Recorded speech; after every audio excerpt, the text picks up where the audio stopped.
the 80s, a scandalous and gnarly time for many, filled with new ideas and countless forms of expression, including contemporary art. Hello, my name is Isabella Arriaga. I go to Cypress Park High School, and today I'm going to be throwing it back to the 80s. By the way, I'm the one with the pink hair. I know it's really cool. Thank you. In this video, I'm going to be discussing some interesting artwork that happened to emerge from this period. The type of artwork known in this period is commonly known as contemporary art, and it is described by Balakhtar art as art of the present day. But in reality, it goes much, much deeper than that. Although the definition of contemporary art is hard to grasp, the origins and roots of the art movement are not hard to find at all. Contemporary art can be viewed as a mix of multiple different art genres. For example, pop art, photorealism, conceptualism, minimalism, performance art, and installation art are all forms of contemporary art in a sense. Although some may argue that contemporary art started in Germany, the modern art form can be credited to the 1980s American culture. A few popular artists to emerge from the 1980s include Keith Haring, Damien Hirst, Ken Lum, and K. Wadasko. Although the origins of contemporary art have been argued about for quite a while, it is important to recognize what happened at the peak of the movement and how it has affected us as Americans today. During this time, television was becoming more standard in American households, AIDS was skyrocketing, and safe sex was just now becoming more practiced. The Cold War was coming to an end, and the New World Order was in the process of being drafted. The first piece I visited is known as the Homeless Projection, which was created by K. Wadasko in 1986. It was a site-specific art installation developed 3 years after the major replanning of Union Square in New York City. The projection addressed major issues in modern society that we today still deal with. Wadasko projected images of the country's homeless population onto statues of American heroes in order to make a statement.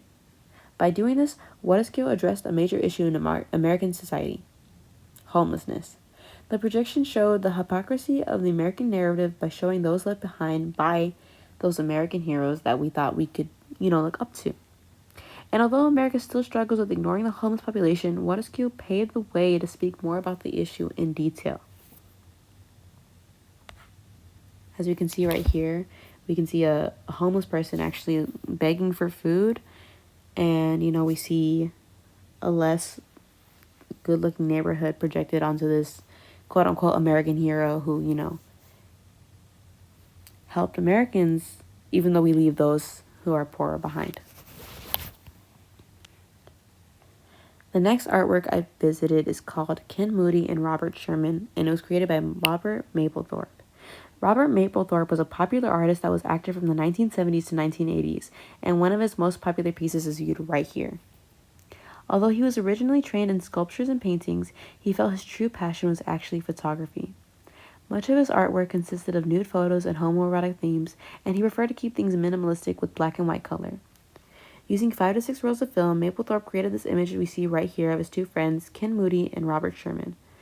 Although the photograph is up to interpretation, many believe that it is quiet and in a sense beautiful and depicts the two men's imperfections in a more calm and, elegant way.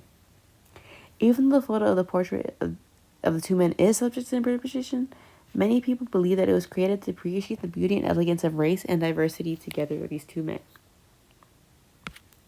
The next artwork I decided to visit is titled The Physical Impossibility of Death in the Mind of Someone Living, and it is an installation by Damien Hirst. I think both you and I can agree that this is one of the most interesting art installations we have ever seen. Damien Hirst quickly rose to fame because of his controversial and eye-catching works. As you can see, the art piece is exactly what you would imagine when you think of Hirst. It gets more interesting when you find out that this is one of David Hirst's first ever installations, meaning in a sense it paved the way for his future pieces. Also known as The Shark, this piece is a real-life tiger shark that is conserved in formaldehyde. The installation was commissioned by Charles Saatchi, who said he was willing to pay for whatever Hirst wanted to make. This huge, motionless, and absolutely real shark opens up many questions to Americans and other viewers, such as, what would we do when we are face to face with our biggest fear. If you actually go see this art in public and like you go visit it up close, you'll see that like it's a real shark. Like you can look it in the eyes. That's basically what it's like. That was her goal, like facing your fear. How would you, or how would we as a society react when facing our fear? That was his goal. The fourth piece I visited is called Alex Gonzalez Loves His Mother and Father by Ken Lum. Ken Lum is a diverse and extremely talented artist with different art forms such as public performances, sculptures from furniture, and an artwork reminiscent of strip mall. With many of these art pieces, Ken Lum's goal was to focus on the construction of identity based on real life events.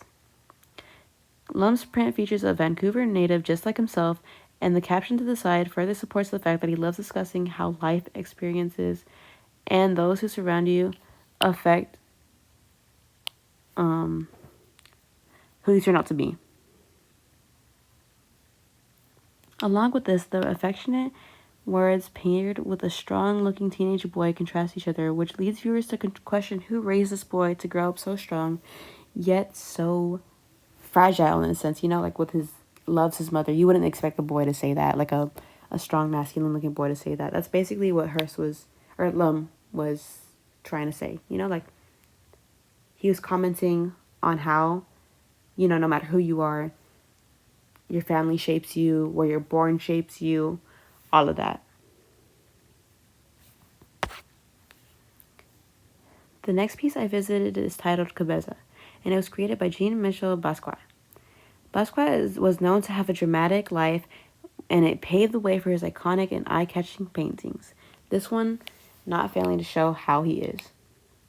The popular graffiti artist quickly rose to popularity with his crazy scribbles, symbols, diagrams, and trademark iconic crown. And although we don't see the crown right here, we can see how, crazy and out there his art really was. Like the bright colors, the scribbles, they're all viewed here. The painting featured here is actually a self-portrait, and if you look closely, you can see many things that embody Mr. Basquiat's culture. We see, the writing, the scribbles, the hair, everything like that. The eyes, the nose. The loosely defined and messy image is used to represent an individual who may have been torn down by racial segregation and alienation in America. The commentary on racial injustice Basquiat helped people in America further talk about the issue. And although we still need to work on this issue, obviously, we still face many issues, it was easier for people to feel more comfortable talking about the issues because of this artwork and because of many other contemporary artists during this time. The final piece I visited is Jeff Kay's Rabbit. According to Mr. K, the rabbit has many different meanings and can be interpreted in a number of different ways, but his personal interpretation is that of a Playboy bunny.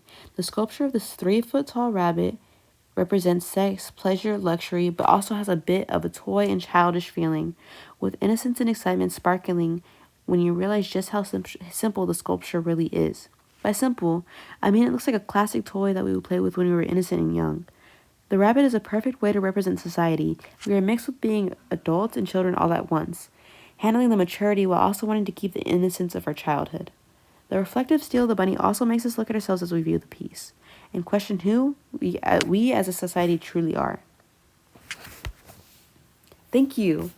In summary, more controversial and out there ideas started to become more accepted and understood as we talked more about the form through it in the form of contemporary art. I'm so sorry. Today, we can see how more, although not enough, Americans are more open about sexuality, being politically correct, and being openly opinionated. It is important to study contemporary art from the past in order to see what caused